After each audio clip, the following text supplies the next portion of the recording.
Greetings and salutations. I'm Steve Ekin, and today the whole valley was gray with smoke. And then tonight the moon was so red with the reflection of the fires. And this is nothing new. The world's been on fire for the last decade or so, maybe 10 years, something like that. Before that, we used to have a fire season where stuff burned during this time of the year. And then the rest of the year, stuff didn't burn. You know, there was like 3 months where the northern hemisphere had wildfires, and there was 3 months of the year where the southern hemisphere had wildfires. And that's the way it was for most of my life. But it's not like that anymore. For these Gen Z kids coming up, most of their life, the world has just been on fire all the time.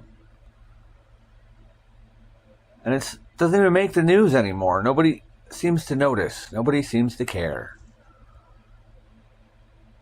Nobody seems to think, well, where's all this smoke going? How are we going to keep breathing through all this smoke? And why does the electricity flicker like that? That didn't used to happen either. Everybody thinks it's just normal. This is just the way it is now. But not me. No. I see this as a crisis. Our humanity and the planet Earth is in crisis. The Industrial Revolution sparked a great extinction. Many, many species have gone extinct since we first decided to put coal into trains, light it on fire, and use the steam to propel the engine, the steam engine.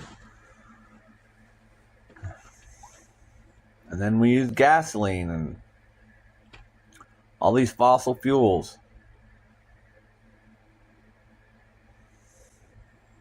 And it just makes me worried, makes me more determined, more convinced that I've been right all along, that we need an outside inside. Because look at the outside. It's gray, it's smoky, it smells bad. It didn't used to be this way. And at some point, it'll all be burned. It'll all be smoke.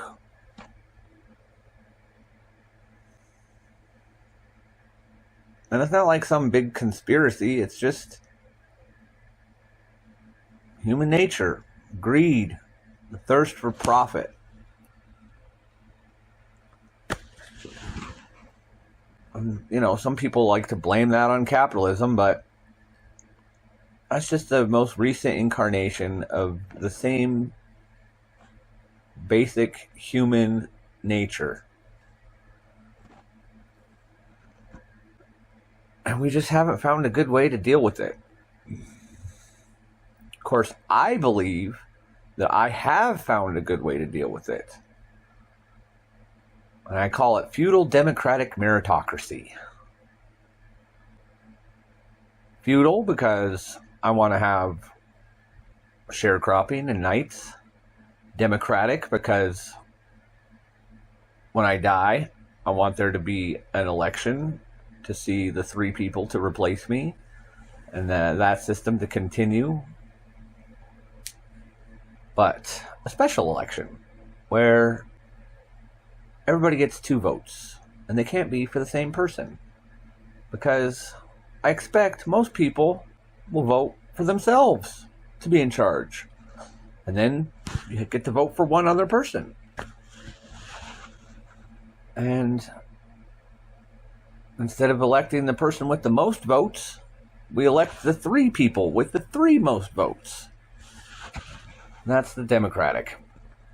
And the meritocracy is that anybody who comes and helps us build for long enough becomes part of the ruling class that gets to vote on the next leader and gets to potentially become the next leader. So that's my system in a nutshell. I have a lot more of the fine points worked out, but I can't lay it all out in a 10-minute video. I'm just kind of showing the outline.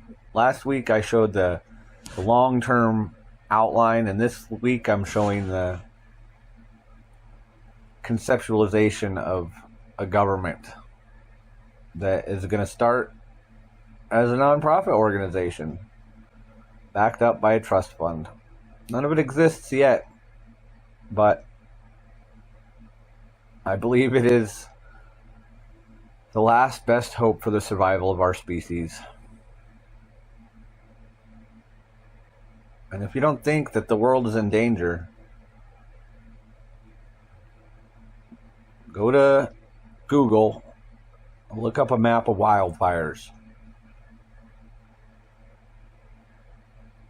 And you can see.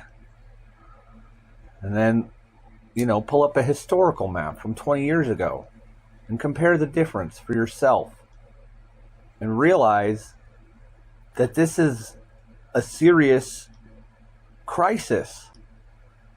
And we need to react like our house is on fire, because it is.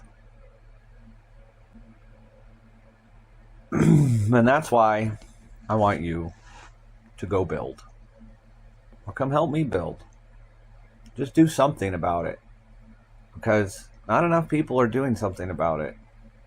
And if there was enough people doing something about it, we can survive. But if we don't, then we won't. And I know there's a lot of nihilists out there that don't want us to survive, that just want to see the whole world burn, and they are getting their wish. But I don't want their wish to be the future. I don't want there to be an extinction. Because it's not just us. It's all the life on this planet. We are the stewards. So for all those reasons and more, please, go build.